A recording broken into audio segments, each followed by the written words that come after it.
Well, as I had said earlier, as soon as we have more to announce, we will ask for you to come. So, sandali lang, we are debriefing. As I'm sure you know, nakakatanggap na ako ng mga congratulatory messages from different heads of states. Nakausap ko na ang unang nakatawag sa amin ay yung US, the President Joe Biden, and China, President Xi. Nakausap ko namin also the Japanese Prime Minister Kishida. I even spoke to the outgoing Prime Minister of Australia, PM Morrison, who just went through an election also. So, marami na talagang nangyayari, marami na talagang, we are already being recognized. This new administration is being already recognized. Mukha namang walang problema sa recognition. Maybe the comfortable margin that we enjoyed during the election has a part to play with that. In connection of that, today I met with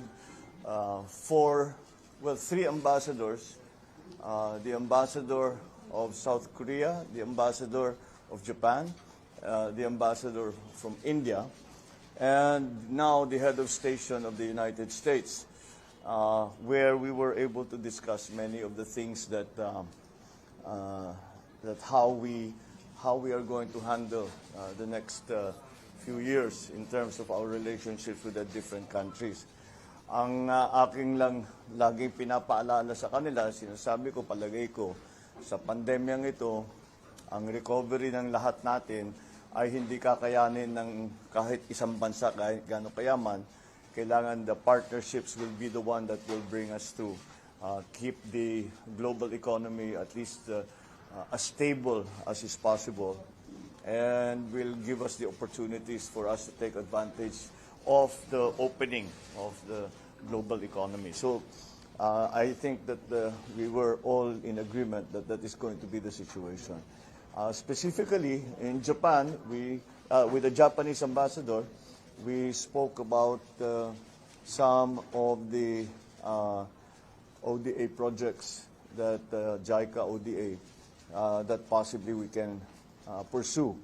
At marami siyang ipinakita sa amin na mga possibilities in terms of infrastructure, in terms of transportation infrastructure, in terms of the usual horizontal infrastructure, and also of employment, where he would like to see an increase, Japan would like to see an increase of employment of Filipinos in Japan. So that we will pursue those opportunities further. With the ambassador of South Korea, napag-usapan namin yung IT, digital communication, because South Korea is still considered to be one of the best in the world when it comes to IT. And I said, kung sana matulungan mo kami diyan. At pinag-usapan din namin with the South Korean ambassador, napag-usapan din namin yung offer nila at yung nakapunta na rito ng mga expert na nuclear power para tignan ang Bataan Nuclear Power Plant para makita kung ano ba ang maaring gawin. Pwede pa bang ituloy o kailangan na magtayo ng bago? What are the things that we will have to do? So, binuhay namin ulit ang diskusyon na yon. Although they have come before, we will now study their recommendations and their findings, and we will see if it can still apply. Because as we have been talking about all through the campaign, isa sa pinakamalaking problema is the supply of power. If we are going to industrialize post-pandemic, we are going to go through rapid industrialization, then the power sector must be ready for that. And The problem with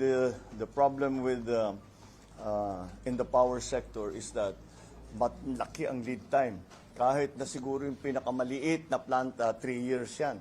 Minimum, 3 to 5 to 7 years. But kahit na hindi aabutan ng administrasyon ko, we still have to start somewhere.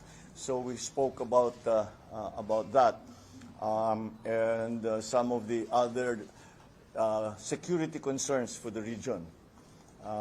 Siyempre, North Korea is of continuing concern to South Korea. And the stability in our area is something that we had also discussed.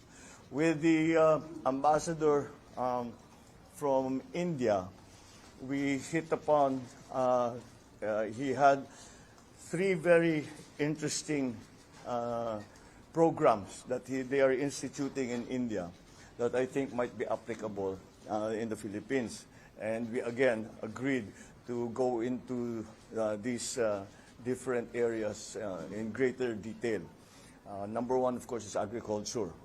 We have a lot, we can learn a lot, especially from India, not only in the techniques of agriculture, but also in the protection of farmers, and how to bring the average age of the farmers down from what it is now. Nababasa ko 57, 56, 57 ang average age ng ating mga magsasaka.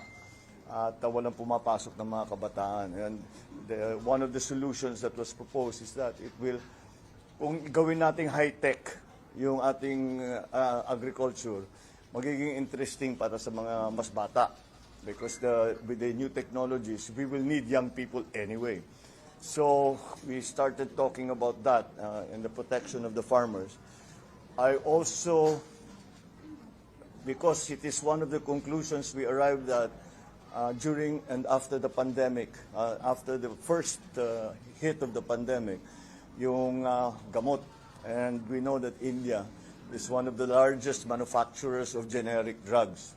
And I think, I said, if we could go into partnership para magkaroon ng production dito sa Pilipinas, turuan nyo kami what is the manufacturing technology, what are the necessary things that have to be put in place. Is there new legislation? We have to put up a new agency, or we will have to do training of those of yung mga nasa atin na tao. But in the end, to be able to provide at least the basic, yung mga basic lang na mga gamot na dito na nanggagaling. Marami na tayong ginagawa pero marami pa rin kulang. And kaya naman siguro, I have no doubt na yung ating mga manufacturers dito, kaya naman nilang gawin yan. Pero we will get advice because may experience ang India. Kaya siguro naman marami silang maipapakita sa atin. Titignan natin kung babagay dito sa Pilipinas, baka maka-adapt tayo, and we will also be able to pursue that. The other very interesting area that we talked about with the Indian ambassador was their programs in India for microfinancing. And this is again because of the MSMEs that we are hoping to assist. To bring back, to create more jobs, bring people back their livelihoods. Meron silang statistic na nagulat kaming lahat, sinabi, 70 pesos pa lang, 70 pesos pa lang, pwede na silang magbukas ng account doon sa kanila. Napakaliit lamang, kaya na nila. So sabi ko, will you please send me material? Because I'm very, very interested in that. Kasi mabusisi ang trabaho na yan. India has always been a pioneer in terms of microfinancing. But they have taken it already to this level na kahit ganun lang kaliit ang puhunan mo, pwede ka na magkabangko, pwede ka na magka-bank account, pwede ka na maghanap buhay, pwede ka na magnegosyo. And with the American charge, as you can imagine, pagka kausap natin Amerikano, marami talaga kaming pag-uusapan. But primarily, one of the first subjects that we came upon were the assistances that the United States is offering to mitigate climate change in different countries. At very active sila. They want to take a leadership role in the mitigation of the effects of climate change, of global warming. And I said, it is that became, nung nakita ko sa brief na yun ang kanilang ginagawa, ay nakita ko kagad kasi napakataas natin, top 3 tayo at risk sa climate change. So that is immediately of great interest. Security concerns, of course, have always been a big part of our relationship with the United States. But then the additional, ang aking sinasabi, it is very well. Of course, we will welcome any assistance for the economy that we can get from the United States. But I think that not only a dependence on aid from the United States, but also in trade not aid. Balik pa rin tayo doon, trade not aid. And so to open the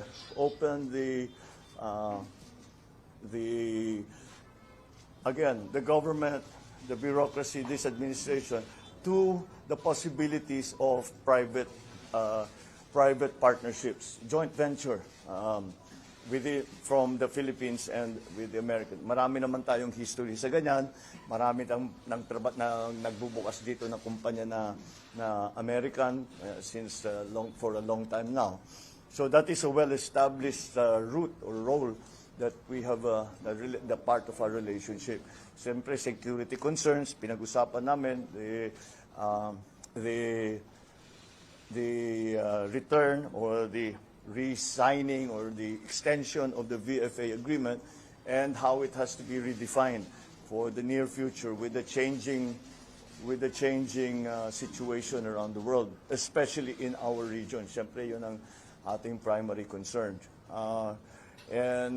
So we talked about some new technologies that might be available to us in terms again of power generation, but which ang usapan talaga nasa climate change. Napunta kasi naman climate change napupunta yan sa lahat ng sektor eh. Kaya yun ang napunta sa power, napunta sa agri, napunta sa iba't ibang sektor. So that is the extent of my discussions with the ambassadors today, with some of the diplomats that came to see me today. This is not the first time I've met with him. This must be about the second, third, or fourth time already dahil nung kampanya pa lang, marami nang pumupunta, nagtatanong, ano ba talagang iniisip mo, ano yung binabalak mo. And this is just to further the discussion so that we get into actual practical detail, hindi lang yung mga vague ideas of what can be done, but really to dig down and to see what can be done, what needs to be done para mag-succeed itong mga program na ito. What do we have to do in the Philippines? What can we expect from our partners around the world? So that's basically it, except for some of, I think yung inaantay nyo talaga yung mga appointment. No? Well, na ano tayo ni our friend, the incoming DOJ secretary has already announced it himself. So sa segundahan ko na lang siya that Boyeng Remulla, I have asked him to join the government as DOJ, the Secretary of the Department of Justice. I think he will be very good. He has, as you know, he has a great many years of experience in government, number one. And what many people do not know is that he's actually a very, very good lawyer. And so I think he will fit very nicely into the DOJ. I guess we can talk about our last meeting already. I had over lunch the former Secretary Laguesma of Dole and Toots Ople. to talk about the labor segment, both DOLE and the new Department of Migrant Workers. Our new my nominee for DOLE is going to be the former Secretary Laguesma, to return. And we've asked help from Tuts Opde to start organize already the Department of Migrant Workers, so that when the time comes that we are mandated to start operations, we are ready. Hindi na tayo mag-a-adjust, hindi na tayo magpapalit.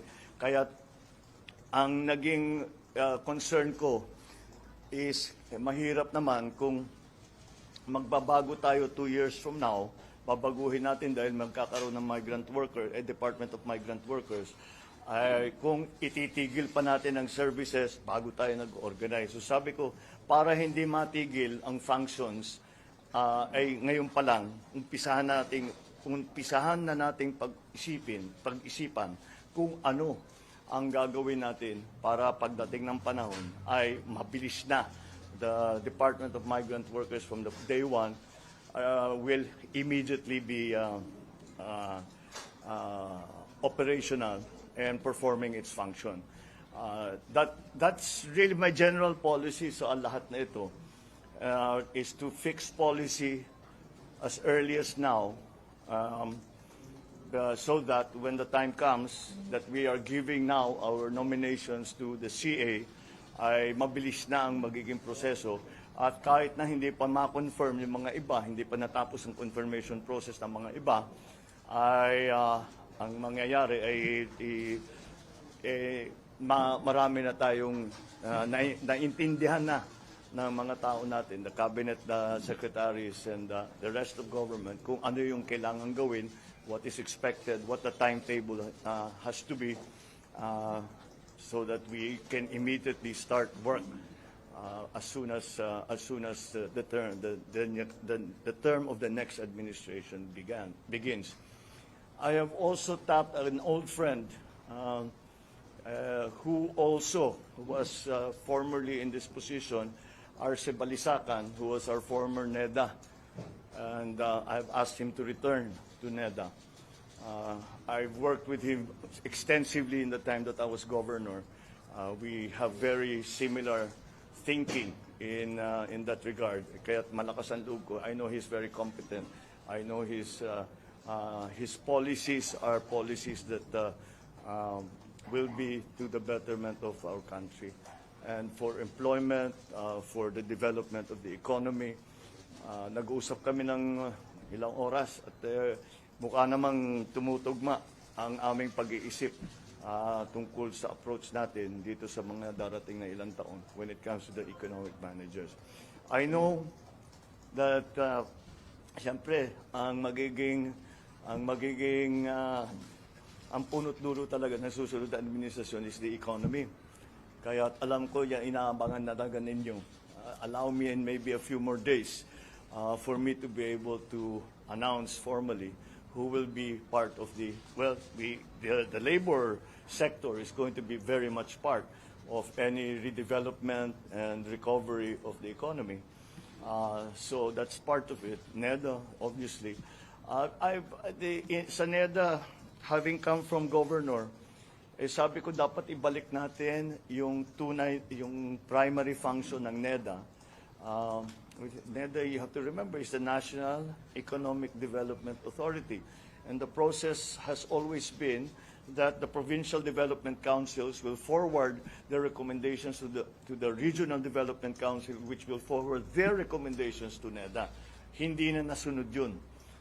Kailangan natin maibalik because, again, being a proponent of local government, we need to hear from local governments so that what we do at the national level is relevant to the needs and the concerns of local government.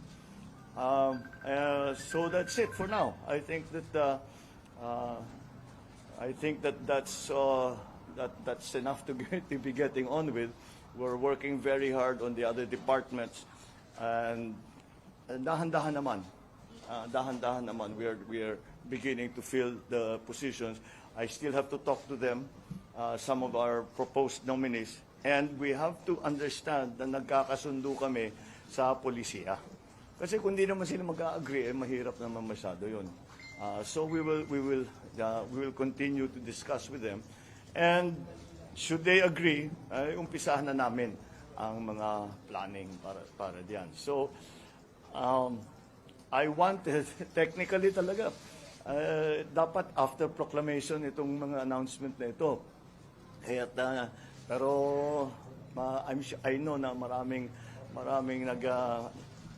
hindi na makapag-antay dahil nga napaka-importante itong mga appointment na ito. But allow me the luxury of a few more days, and we will be able to announce more. At the moment, siyempre nakaabang na kami sa canvassing. My best information is that the canvassing will proceed rapidly, and I told the speaker and the leadership of the House and of the Senate that I'm on call. Kung matapos sila, kahit anong oras, kahit hating gabi, I will be happy to go there to be proclaimed. So that's what we are busy with now, and that also explains to you bakit ako naka-Amerikana. Dahil nga mga kaharap ko, ambassador, na ibang look namin dito sa headquarters at hindi na kami nangangampanya at we are now back in the office, working in the office. So I'll leave that with you for now. Well, I'll take a few. Sa inauguration po, Mr. President, are we going to tell this grandstand po? Hindi kaya because nga na may ospital eh. Ginagamit pa eh. Hindi naman natin pwedeng ilipat yun. Kailangan pa dun. Manila government and even the DPWA Secretary Lord Sir Mercado parang hindi na sinabi nila. No, I don't think there's any need to go to that. Yun lang, we're now looking for an alternative. So out na po yung grandstand? I think for now, unless something will change radically, we cannot use Quirino Grandstand. Mas maganda para sa akin, gusto ko doon dahil yan ang tradition eh. Pero marami talagang pinalitan yung pandemic. Wala tayong magagawa. Under your administration, will the Philippines participate in the Indo-Pacific Economic Framework? Yes, we talked about that. Yes, we are very much involved. We are very much involved, and we are considered very much an important member of that aggregation. So some of the elements of the Indo-Pacific Regional Treaty are going. We spoke about with the different ambassadors, most specifically with the American charge. So yes, we will be involved in that. Sir, House Majority Leader has said that. I'm sorry. House Majority Leader Romualdez has said that. Okay, I'm sorry. I'm really. Hello, sir. House Majority Leader Romualdez has said that a stimulus measure is among your top priority legislation for the incoming Congress, sir. Sir, maybe know, sir, if you think that the government still has funds to fund another stimulus package, and then, sir, given that the 90% of the 2022 budget has already been disbursed to various agencies.